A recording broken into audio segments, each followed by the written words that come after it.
할렐루야. 요한복음 4장 24절 말씀을 가지고 참된 예배자로 나아가라는 말씀을 전하겠습니다. 웨스트민스터 소요리문답 제1문에 보면 사람의 제일 되는 목적은 하나님을 영화롭게 하고 하나님을 영원토록 즐거워할 것이라고 명시되어 있습니다. 예배는 하나님께 영광 돌리는 예배를 드려야 합니다. 감사함으로 드리는 예배, 준비된 예배를 드려야 합니다. 찬양으로 하나님께 감사하면 또 마음으로 하나님께 감사하며 예배를 드려야 합니다. 지금까지 지켜주시고 인도하심에 대한 감사 예배를 드려야 합니다. 오직 여호와는 그 성전에 계시니 온 땅은 그 앞에서 잠잠할지니라.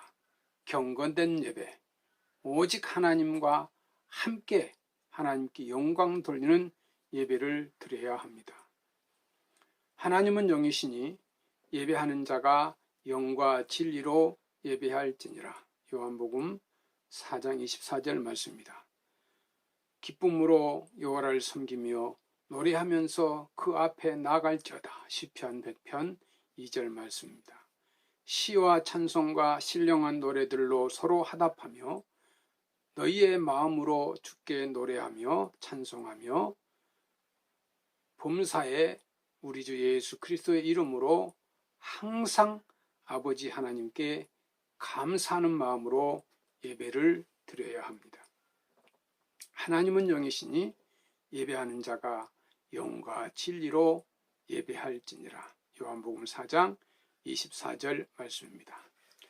예수님께서 요한복음 4장에서 예배의 정의에 이 예배자의 태도에 대해서 말씀하고 있습니다. 아버지께 참되게 예배하는 자들은 영과 진리로 예배할 때가 오르니 곧 이때라. 아버지께서는 자기에게 이렇게 예배하는 자들을 찾으시느니라.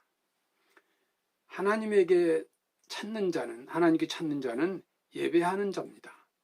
시편 42편 4절에서 내가 전에 성의를 지키는 무리와 동행하며 기쁨과 감사의 소리를 내어 그들을 하나님의 집으로 인도하였더니 이제 이 일을 기억하고 내 마음이 상하는도다. 시편 기자는 이렇게 말합니다. 내가 하나님의 제단에 나아가 나의 큰 기쁨과 하나님께 이르리이다. 예배를 드리는 것은 나의 기쁨, 큰 기쁨이 하나님께 이르게 하는 것입니다. 하나님께 대한 기쁨을 표현하지 않고는 견딜 수 없게 되는 그 갈급함을 무엇인가? 그 갈급함이 사라져버린 이유는 무엇일까요? 예배 시간에 앉아있는 것이 중요한 것이 아니라 무엇을 예배하느냐가 중요합니다. 하나님을 예배한다는 것은 우리가 우상으로 섬기던 모든 것에서 얼굴을 돌려 하나님을 바라보겠다는 결단입니다. 우리가 지금까지 갈급해하던 것이 무엇입니까? 이 성공에 목말랐고 또 돈에 목이 말랐고 누군가의 인정에 목마르지 않았나요?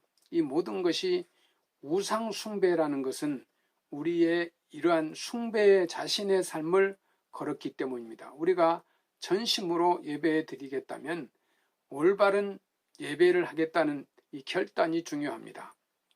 우리가 하나님을 예배하고 그분을 향할 때 우리의 인생은 나의 능력이 아니라 그분의 능력에 달려 있음을 깨닫게 됩니다. 올바른 예배자로 예배할 때 올바른 관계가 시작이 됩니다. 우리는 우리의 결단이 아니라 하나님이 주시는 이 선물과 능력이 있는 데서 출발합니다. 찬양의 반대말이 무엇입니까? 찬양하지 않는 것입니다. 찬양의 반대말은 교만이라는 말이 있습니다. 오늘 우리가 여기 모인 가장 명확한 이유가 있습니다. 바로 하나님을 찬양하고 예배하는 것입니다.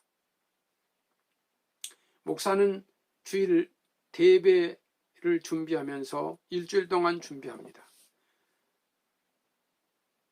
설교를 준비하면서 하나님의 백성들을 생각하면서 말씀을 준비합니다. 시편 42편에 보면 1절에 하나님이여 시냇물을 찾기에 갈급한 같이 내 영혼이 주를 찾기에 갈급하나이다. 내 영혼아 내가 어찌하여 낙심하며 어찌하여 내 속에서 불안하여 하는가. 너는 하나님께 소망을 두라. 나는 그가 나타나 도우심으로 말미암아 내 하나님을 여전히 찬송하리로다. 시편 42편 11절. 하나님께서 함께 하시지 않으면 죽을 수밖에 없는 심정. 그런데 예배자로 섰으니 그런 고백이 나옵니다. 내 영혼아 내가 어찌하여 낙심하며 불안하여 하는가. 죽음을 앞에 둔 이 급진적 갈급함이 가져다주는 평안이 그것이 바로 예배가 아닐까요? 우리는 종종 예배 속에서 우리의 역할을 생각할 때가 있습니다. 어떻게 하면 하나님께서 만족하실 수 있을까?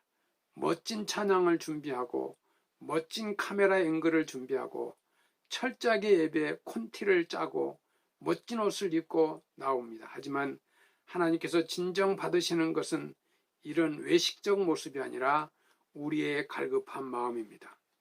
오해하지 마시기 바랍니다. 우리의 마음을 드린다는 이 모든 것을 소홀하게 여겨도 된다는 것은 아닙니다. 이 모든 것 준비가 있어도 우리의 갈급한 마음이 없다면 영혼의 이 항무함을 해결할 방법이 없다는 말입니다. 우리는 예배 가운데 멋진 우리의 역할을 생각하며 스스로 만족하기도 합니다. 가만히 보면 하나님을 향한 갈급함보다는 우리가 하고 싶은 말과 행동, 찬양과 말씀으로 하나님을 예배했던 것 같습니다. 조금 더 생각해 보면 그런 부족한 우리의 모습을 하나님께서는 늘 보셨던 것 같습니다. 예배는 우리의 재능이 아닌 그가 그저 변함없는 갈급함인 것 같습니다. 시편 기자의 심정으로 본 1절 말씀을 보면 다시 묵상해 보면 예배자로서 그의 소원이 무엇이었을까요? 끝까지 사라지지 않는 이 영혼의 갈급함. 하나님이여 사슴이 시냇물을 찾기에 갈급한 같이 내 영혼이 주를 찾기에 갈급하나이다. 진정한 예배자의 가장 큰 축복이 있다면 끊임없는 11절의 고백이 아닐까요? 내 영혼아 어찌하여 낙심하며 어찌하여 내 속에서 불안하여 하는가. 너는 하나님께 소망을 두라. 그가 나타나 도우심으로 말미암아 내 하나님을 여전히 찬송하리로다. 초대교회의 예배자들의 모습을 보겠습니다. 사도행전 2장에 보면 강력한 하나님의 임재에 성령의 역사를 체험한 이 사람들의 급진적 삶을 보여줍니다. 마가의 다락방에서 조용히 문을 열고 예배하던 자들이 문을 열고 세상을 향해 나가기 시작합니다. 그리고 그들은 급진적 공동체를 만들게 됩니다.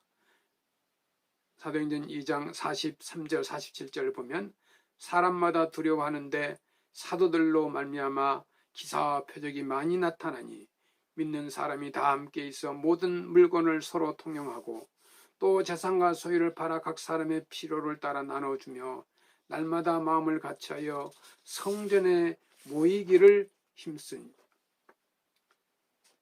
그들이 모여서 떡을 떼며 기쁨과 순전한 마음으로 음식을 먹고 하나님을 찬미하며 온 백성의 칭송을 받으니 주께서 구원받는 사람을 날마다 더하게 하시니라.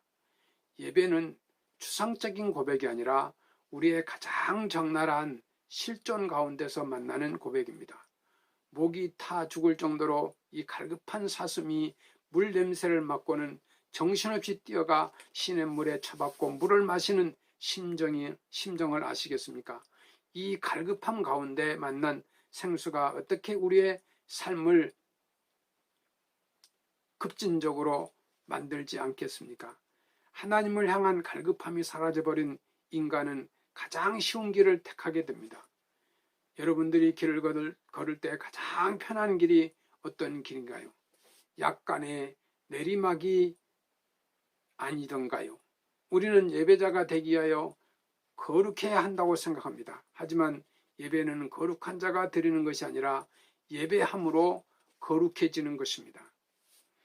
예배자의 삶을 산다는 것 역시 우리가 거룩하기 때문이 아니라 예배 가운데 우리의 영혼이 하나님을 갈망함으로 오는 결과일 뿐입니다. 성도 여러분, 참된 예배자가 되기 위하여 우리를 지으신 하나님의 마음으로 우리는 돌아가는 것입니다. 우리는 예배를 받으시는 하나님을 알기에 그 마음을 이해해서 예배를 향하는 우리의 영혼이 우리의 삶을 바꾸는 것입니다. 성도의 참된 예배자, 참된 예배가 우리의 삶을 어떻게 능력 있게 바꾸어 가는지 우리가 참된 예배 가운데서 하나님의 영광과 기적이 일어나는 하나님을 만나는 예배를 드려야 합니다. 우리가 하나님을 만나는 갈급함이 있지 않으려고 몸부림을 치고 우리의 영혼이 편안함과 즐거움 그리고 나태하는 것으로 내리막길을 향하고 있음을 알 때 예배를 통하여 우리는 하나님을 두려운 마음으로 하나님을 바라볼 수 있기를 바랍니다. 참된 예배자로 우리의 삶에 참된 이 능력과 화평의 삶이 되기를 바랍니다. 예배의 실패자는 인생 실패자입니다. 준비된 예배자로 참석하여야 믿음이 자라고 축복받으며 형통한 삶을 살 수 있습니다. 예배 준비하여 기쁨으로 성도 여러분 하나님께 나아갑시다. 영혼이 잘 되면 범사가 잘 되는 것입니다. 하나님은 영이시니 예배하는 자는 영과 진리로 예배할지니라. 아멘. 감사합니다.